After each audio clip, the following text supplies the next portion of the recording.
السلام علیکم ورحمۃ اللہ وبرکاتہ۔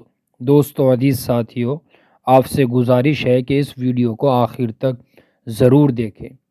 دارالعلوم دیوبند کے ایک استاد ہیں جو کہ اسٹیج پر بیٹھ کر اتنی زور سے چلا رہے ہیں کہ حضرت مولانا سعد صاحب نے کوئی رجوع نہیں کیا، غلط الفاظ استعمال کر رہے ہیں ان کی شان میں۔ تو دوستو، کیا اس طریقے سے بھرے مجمع کے اندر جو پبلک نہ سمجھ ہیں ان کے سامنے بیٹھ کر ایسی باتیں بولنا؟ ارے اللہ اس کے رسول کی باتیں سمجھاؤ، دین کی باتیں سمجھاؤ۔ یہ اختلاف کی باتیں تم سمجھا رہے ہو بھرے مجمع کو، کیا سمجھ میں آ جائے گا ان کی؟ اور پھر غلطی پر کون ہے؟ آپ کو مرچی لگ رہی ہے کیونکہ آپ لوگ کام نہیں کرتے، کھیل کرتے ہو۔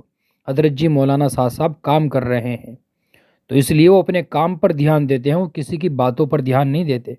تو سن لیجئے ان کا بیان اور پھر مجھے ضرور کمنٹ کر کے بتائیں کہ کیا اس طریقے سے ان کا بیان کرنا صحیح ہے یا غلط ہے۔ تو آپ سن لیجئے خود پورا بیان۔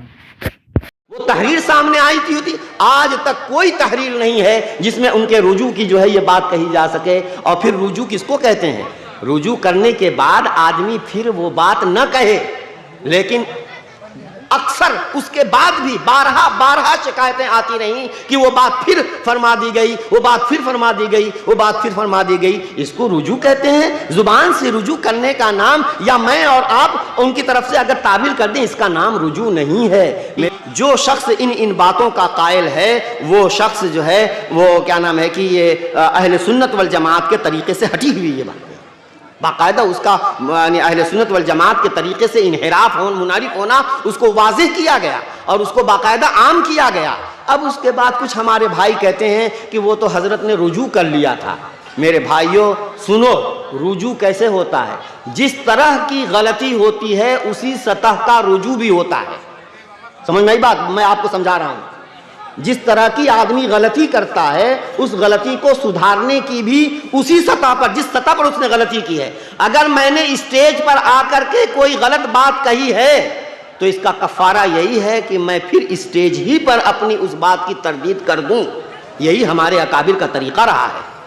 حضرت مولانا اشرف علی تھانوی رحمۃ اللہ علیہ فتاوی لکھا کرتے تھے اور علماء ان کے بعض فتاوی پر اعتراض کر کے تنقید کر کے بھیجا کرتے تھے کہ حضرت آپ نے یہ بات لکھی ہے، فلاں جگہ یہ لکھی ہے، یہ بات مناسب نہیں ہے۔ حضرت اس کو دیکھتے تھے اور اگر وہ بات تنقید صحیح ہوتی تھی تو پرچہ نکلتا تھا النور، باقاعدہ اس میں ایک کالم تھا ترجیح الراجح، کہ جو بات راجح ہے اس کو صحیح قرار دینا۔ حضرت باقاعدہ کہتے تھے کہ میں نے فلاں تاریخ میں اس مضمون کا یہ فتویٰ صادر کیا تھا، میرے فلاں عزیز نے یا میرے کسی عزیز نے مجھ کو متنبہ کیا، اب میں اس سے رجوع کر کے یہ کہتا ہوں کہ اب حکم یوں نہیں بلکہ یوں ہے۔